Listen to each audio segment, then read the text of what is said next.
읽도록 하겠습니다. 같이 읽읍시다. 시작. 갈릴리 해변에 다니시다가 두 형제 곧 베드로라 하는 시몬과 그의 형제 안드레가 바다에 금을 던지는 것을 보시니 그들은 어부라. 말씀하시되 나를 따라오라. 내가 너희를 사람을 낚는 어부가 되게 하리라 하시니 그들이 곧 그물을 버려두고 예수를 따르니라. 아멘. 19절 말씀을 계속 띄워놔 주세요.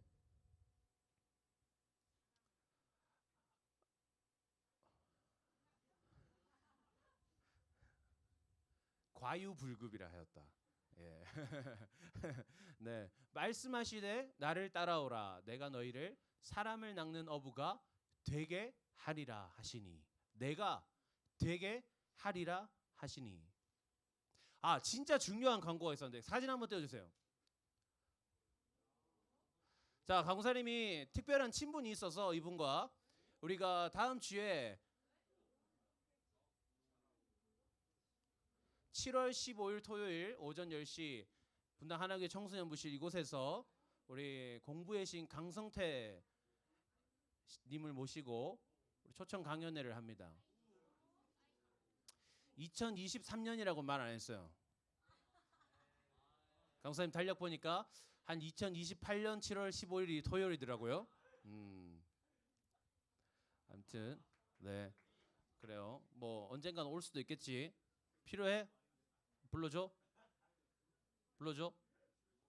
부를 수 있어요, 여러분. 여러분들이 헌금 한 100만 원씩만 내면 여러분 한 100만 원씩만 내면 그 뭐 한 30분만 해주세요. 그래서 한 2억 드리고 이렇게 그러면 할 수 있을지도 몰라요. 아무튼 여러분 저걸 봤을 때 여러분 마음이 어땠어요? 설렜지 미쳤다면서. 우리 청소년부 클래스가 이 정도인가 하면서. 그리고 순간 여러분 어떤 생각까지 했어요? 강성태님의 강연을 듣고 나의 공부 스타일이 바뀌어서 내 인생이 변하기 시작하면 내가 어쩌면 서울대를 가서 내가 어쩌면 또 그 다음 일들이 술술 풀려가지고 거기까지 갔다 온 사람 솔직하게 있습니까? 그렇잖아요. 여러분 만약에 생각해봐요. 만약에 저 공부의 신 강성태 저분이 여러분들에게 1대1로 그 입시를 위한 공부를 컨설팅 해준다고 생각해보세요. 여러분들의 그 학업을 위해서 컨설팅 해준다고 생각해보세요. 좋지. 엄청 좋지. 너무 든든하지 않을까? 그러면 어떻겠어요? 우리 마음에 야, 내가 지능이 정말 딸려가지고 서울대는 못 가더라도 그래도 그 밑에 어디는 갈 수 있지 않을까? 그런 마음이 생기게 된단 말이에요. 그러니까 누가 우리의 인생을 컨설팅 해주느냐, 사실 그것에 따라서 우리의 인생이 천차만별로 이루어질 수 있다는 것을 우리는 저 포스터 한 장을 보는 순간 상상해보게 된단 말이에요. 저 사람이 나를 컨설팅한다면. 이제 사진 치워주세요. 7월 15일 토요일 오지 마세요, 여러분. 다가온 토요일 교회 오지 마세요. 교회 오지 마세요. 아무도 없으니까. 근데 여러분 오늘 말씀에서 뭐라고 말해요? 예수님께서 내가 되게 하리라. 내가 너희를 되게 하리라. 공부의 신 강성태가 내 인생을 컨설팅한다면 내 인생이 얼마나 멋진 삶으로 바뀔까? 우리가 얼마나 설렜습니까? 그런데 공부의 신 강성태가 문제가 아니에요, 여러분. 이 세상의 신, 이 세상의 유일한 신, 그 하나님께서 나를 컨설팅 해주겠다 말씀하시는 거예요.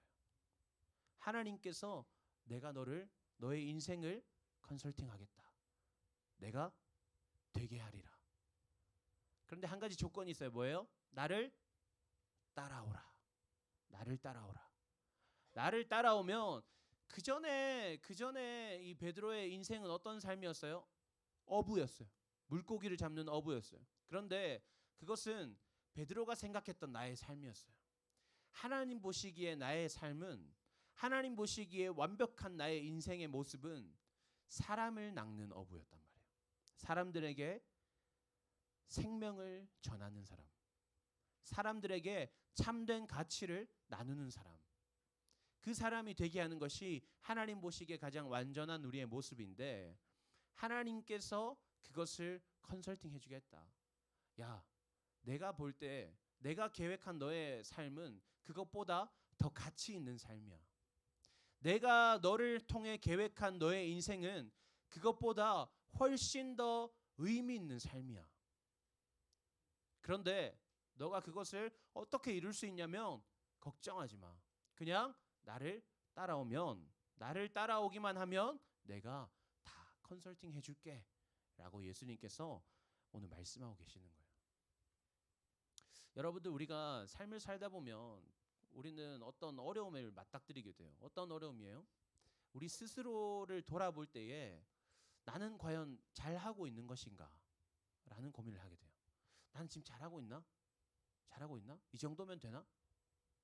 여기까지만 해도 괜찮나? 그런 고민을 할 때가 있단 말이에요.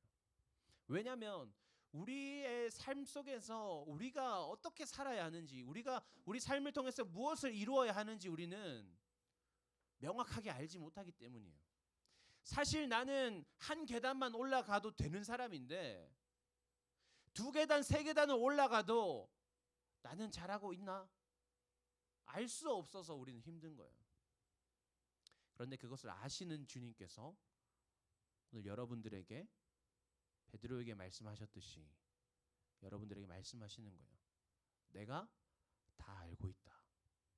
내가 다 아니까 나를 따라와라. 말씀하시는 거예요. 여러분, 예수님을 따라가는 사람은 그 인생이 더 가치 있는 인생으로 전환됩니다. 가치 있는 인생이 될 수밖에 없어요.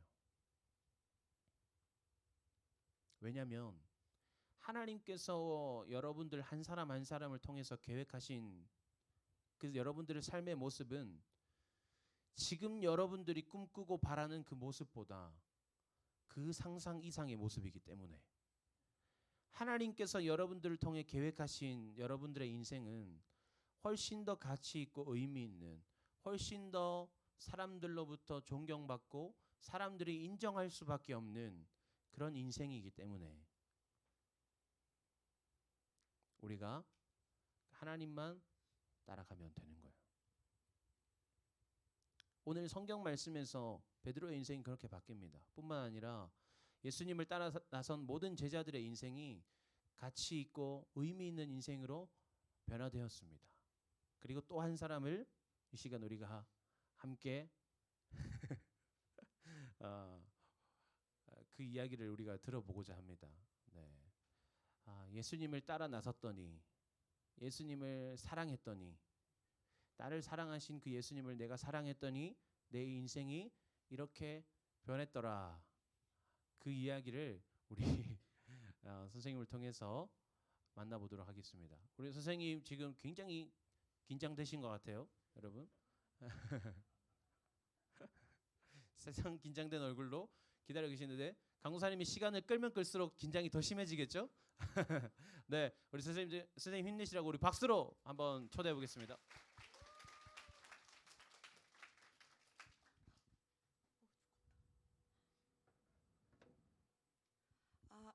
네, 반갑습니다. 1학년 1반, 우리 중학교 1학년 남자 1반 학생들과 함께하고 있는 교사 이승경입니다.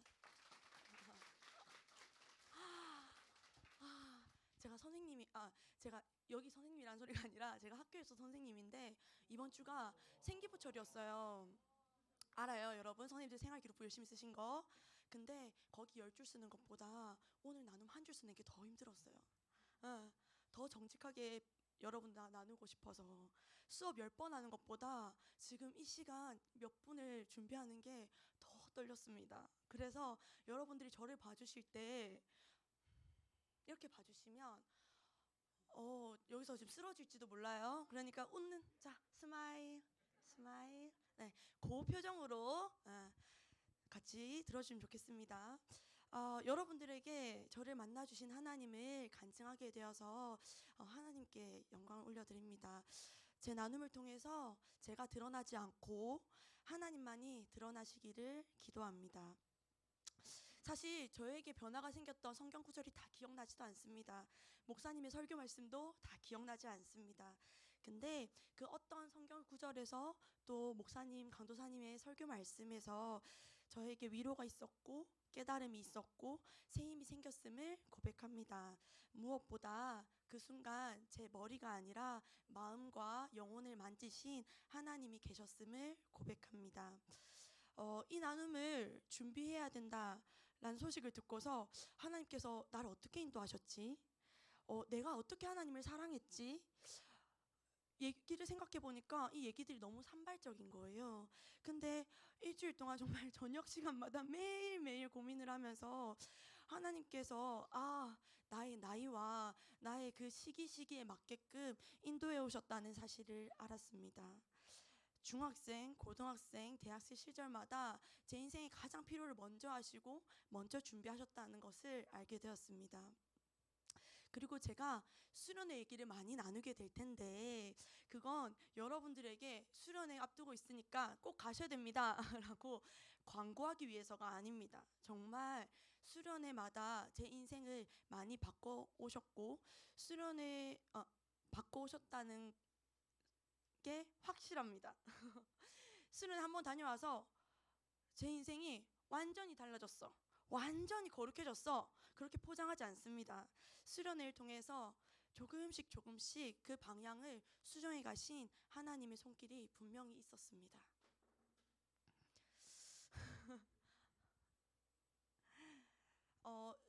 이 선풍기 좀 꺼도 되나요? 정신이 덥지 않습니다.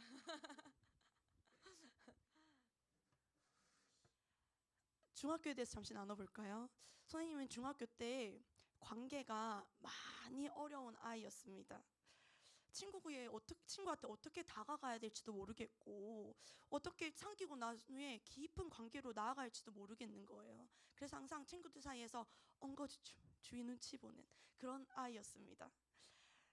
그런데 그러면 욕심은 없어야 되는데 친구를 사귀고 싶은 욕심은 엄청 많았어요.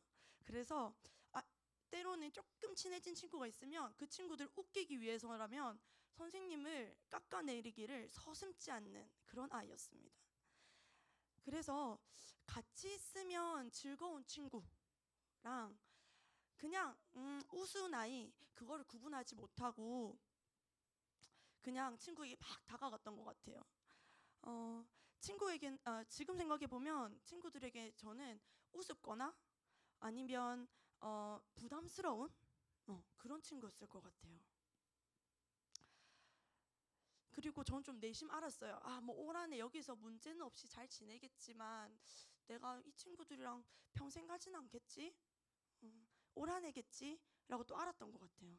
근데 그에 반해서 선생님 친언니가 있었거든요.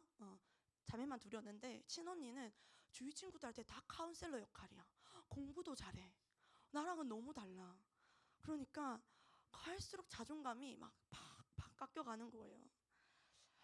그러던 중에 수련회를 갈 때마다 하나님은 선생님을 만나 주셨어요.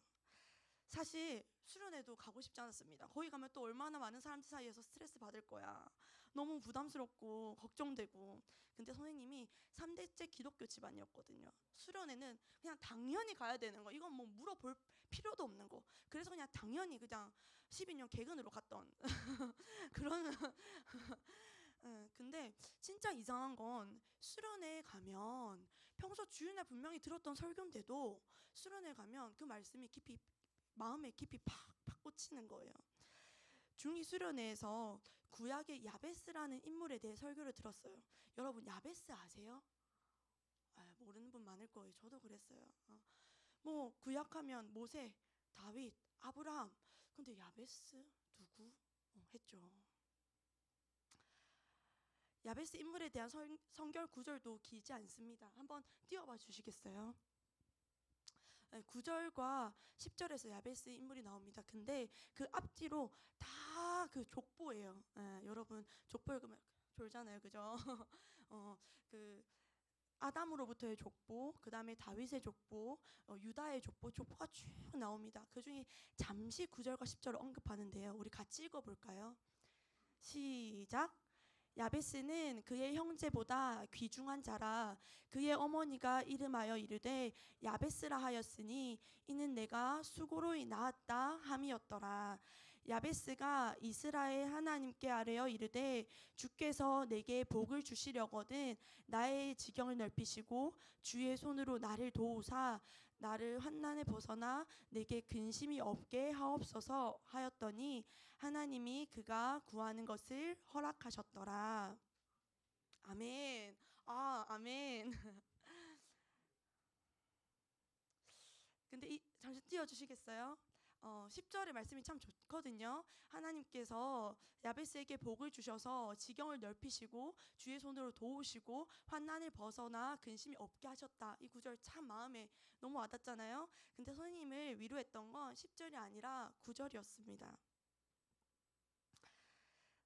그 야베스의 어머니가 자신의 아들을 수고로이 낳았다라는 이름을 지었다고 하잖아요.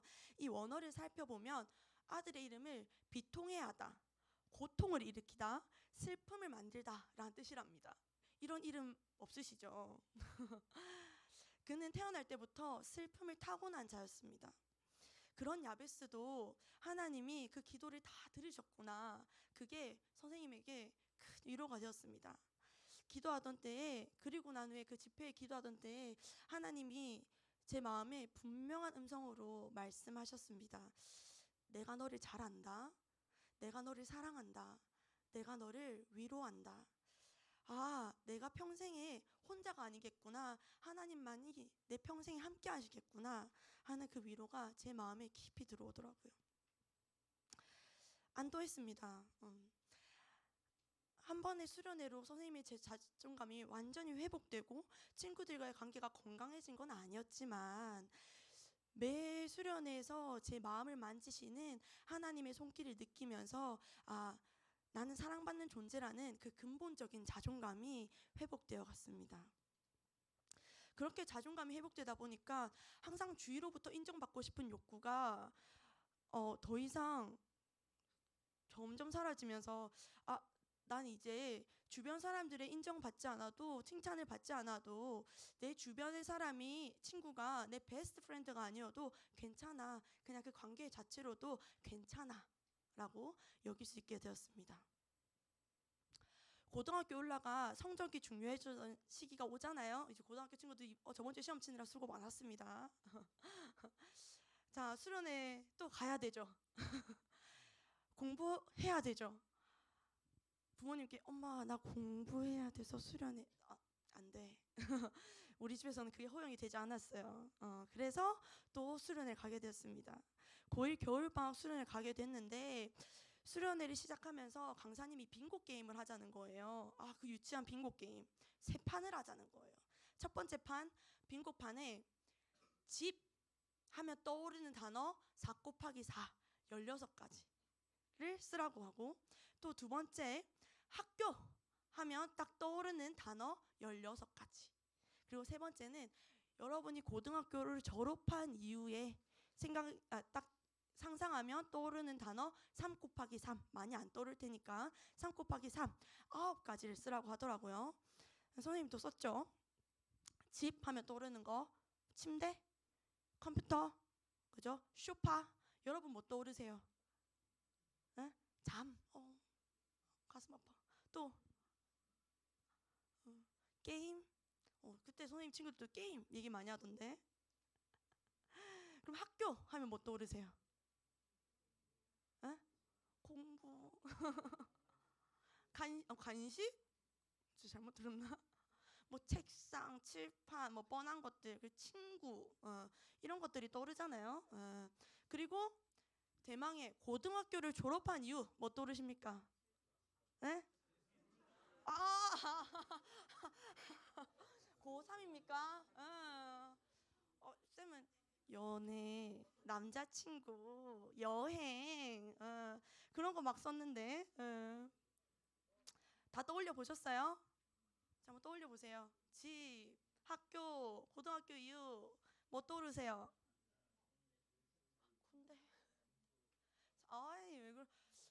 긍정적인 언어. 어,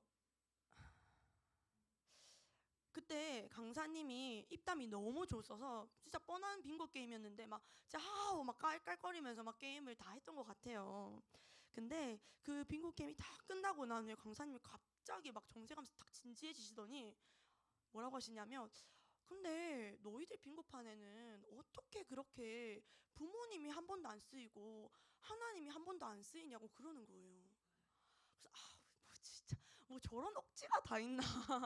아니 당연히 이런 거에 쓰면은 그냥 눈에 보이는 단어를 쓰지 누가 그런 걸 쓰나라고 생각을 하는데, 선생님이 빙고판 학교 딱 빙고판에 친구, 고등학교 이후에 빙고판에 연애 막 이런 게 쓰여 있는 거죠. 갑자기 마음이 팍 무거워지는 거예요.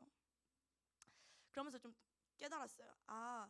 나를 가장 사랑하는 존재인 부모님과 하나님이 정작 한 번도 내 일상의 안중에는 없었구나를 떠올렸습니다. 그리고 수련회 저녁날 말씀을 듣고 기도하던 중에 하나님이 제게 하신 말씀은, 승경아, 이제는 네가 나를 조금 더 사랑했으면 좋겠다. 사실 그 전까지 하나님은 저에게 나를 사랑하시는 하나님, 나를 위로하시는 하나님이 그쳤거든요. 근데 이제는 내가 공부를 해도 매일을 살아가는 태도도 조금 더 하나님을 위하여라는 말씀이 제 삶에 심겨졌습니다. 말씀 구절이 정확히 기억나진 않아요. 그때 설교도 정확히 기억나진 않습니다. 그런데 수련회 다녀오자마자 제 그 집에 방문 앞에 딱 A4를 제일 크게 딱 인쇄해서 붙인 말이 있었어요. 한번 띄워주시겠어요? 당신은 하나님 앞에서 얼마나 정직하십니까? 매일매일 그거 보고 학교 갔다 왔다 하려고. 그리고 학교에 오고 갈 때마다 불렀던 찬양이 있습니다. 한번 들려주시겠어요?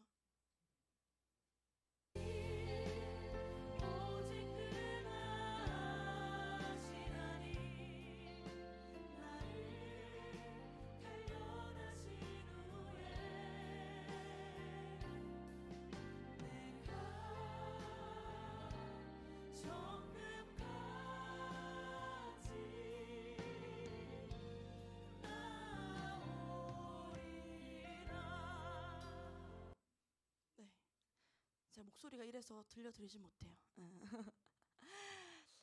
내가 이렇게 결심했다면 내 마음을 지키기 위해서 매일매일의 나를 세워야겠다라는 생각이 들었고, 그래서 매일 선생님 야간 자율학습이 있었거든요. 오후 5시부터 고2 때까지는 9시까지 야간 자율학습을 해야 됐고, 고3 때는 10시까지가 필수였어요. 근데 그 야간 자율학습을 시작하는 1시간 동안은 꼭 1시간의 성경을 읽었습니다. 근데 진짜 신기한 건 성경을 읽기 1시간을 더 하래 했잖아요. 근데 성적이 조금씩 올라가는 거예요. 그러니까 친구들이 또 저한테 수학 문제와 영어 문제를 막 물어오기 시작해요. 근데 곰곰이 생각해보면 내가 하나님의 영광을 위해서 공부한다면 친구가 수학 문제 한 문제 물어오는데 그 문제 그냥 다 푸는 거 찍 알려주는 걸로 내가 안 되겠다. 친구가 이걸 왜 모르지? 기초부터 천천히 알려줘야겠다는 생각이 드는 거예요. 그래서 또 야간 자율학습 시간에 1시간은 친구한테 수업해주는 데 썼어요. 고3까지. 그런데 놀랍게도 성적이 마구 계속 올라가는 거예요. 뭐 여러분 입장에서는 아이고 가르치는 게 최고의 학습이니까 당연히 성적이 올라가지 라고 생각할 수 있겠죠. 근데 제가 친구한테 가르쳐 준 건 중학교 수준의 수업 또는 고등학교에서도 기초 점수의 문제들 이런 걸 알려줬거든요. 근데 신기하게도 계속 성적이 올라가니까 고2 때 담임선생님이 저를 부르시는 거예요. 승경아, 너 있잖아, 성경 읽는 그 시간 좀 이제 안 쓰면 좋겠어. 그리고 친구들한테 그렇게 시간 할애 안 해도 돼. 안 올라게 돼 성적. 그러면서 그리고 그러니까 네 공부 좀 해 라고 하시는 거예요. 그리고 사실 제가 다닌 고등학교가 불교 학교였어요.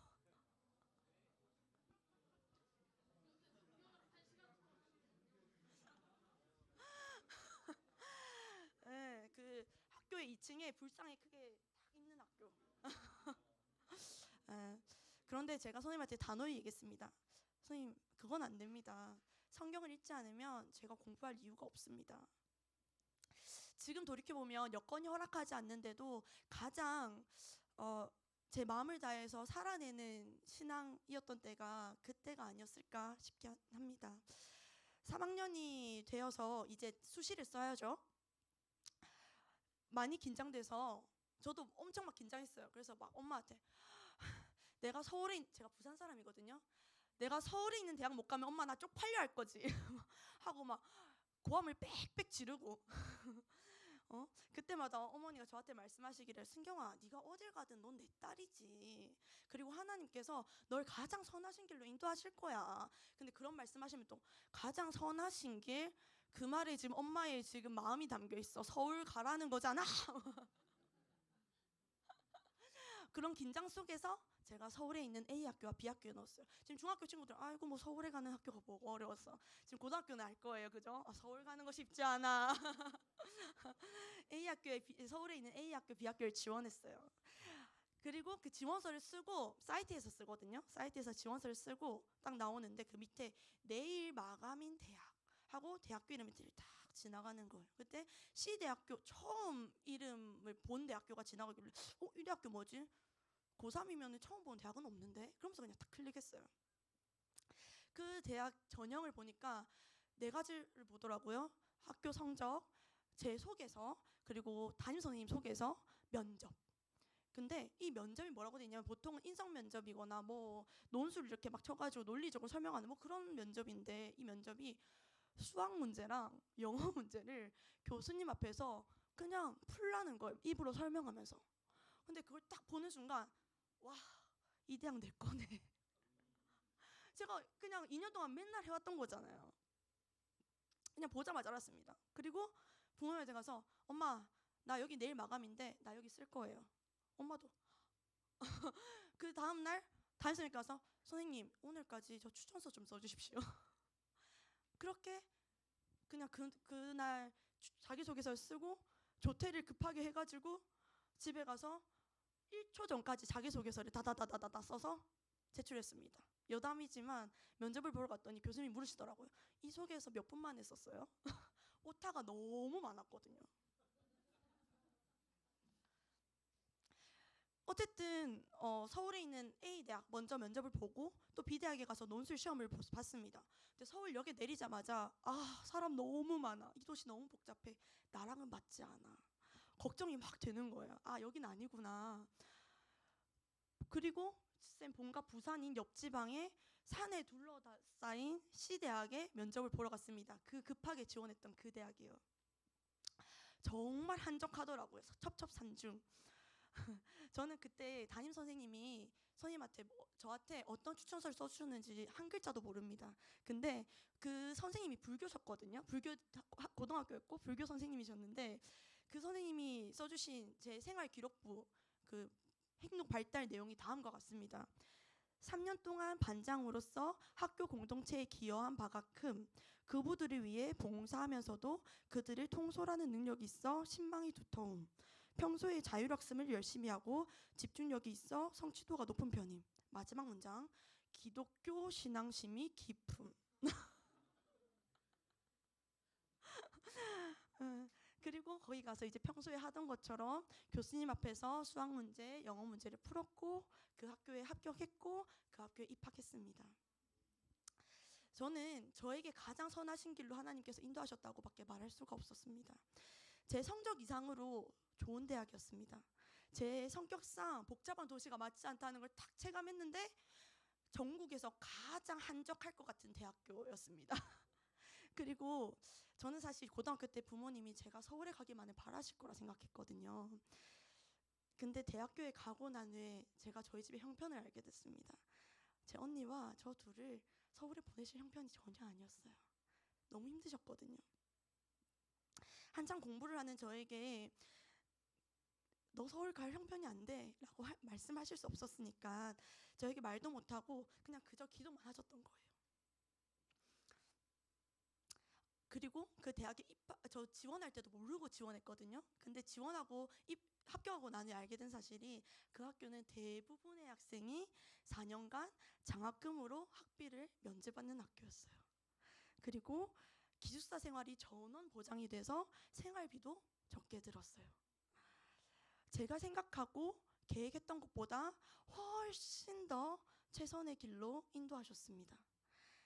대학을 준비하는 과정도 갈 대학도 저는 전혀 몰랐어요.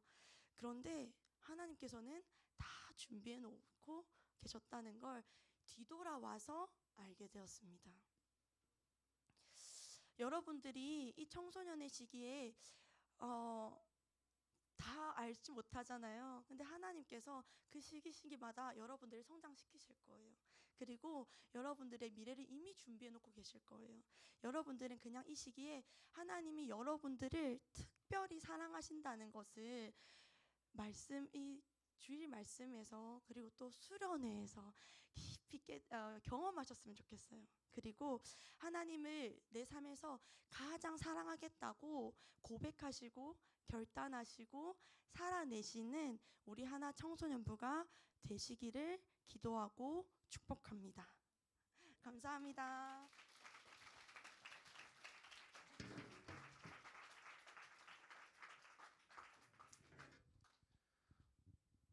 강사님 애장품 선풍기입니다. 항상 숨겨놓고 있었는데 들켰습니다. 네, 네. 그래요, 여러분. 관계의 어려움 또한 뭐 학업과 모든 입시의 어려움들이 있었지만 내 생각과는 다르게 내가 생각지도 못했던 그 방법들을 하나님께서 열어주시고, 그죠? 하나님께서 선하신 가운데 인도하셔서 오늘 이곳에서 이렇게 그 이야기를 나누게 하기까지 정말 상상할 수 없는 하나님의 인도하심이 아니었을까라는 생각이 듭니다. 사실 여러분들 앞에서 여기 서서 뭔가를 이야기한다는 게 쉬운 일이 아닙니다. 왜냐하면 저기서도 잡담하지, 여기서도 잡담하지, 여기도 잡담하지, 다 쥐할 말하고 나한테 이야기하라고 마이크 쥐어줬는데 쉬운 일이 아닙니다. 그런데 그 일을 또 선생님께서 너무너무 감사하게 귀하게 잘 감당해 주셔서 우리에게 좋은 이야기들을 잘 들려주신 것 같습니다. 우리 선생님 위해서 함께 한번 또 감사와 응원과 격려의 박수를 보내드릴까요? 네. 네. 네, 여러분 오늘 말씀 우리 주신 것처럼 여러분 하나님 따르면 반드시 하나님께서 내가 알지 못했던 선하신 길로 나를 컨설팅 하십니다.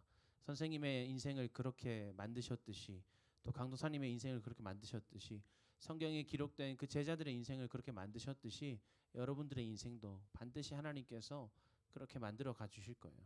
우리가 함께 하나님 앞에서 우리가 하나님만 따르며 살겠노라 다짐할 수 있는 그런 믿음이 우리에게 생기기를 소망합니다. 또한 믿음이 있다면 그 믿음이 더욱더 커져가는 우리가 되기를 소망합니다. 강사님 기도하고 오늘 마치도록 하겠습니다.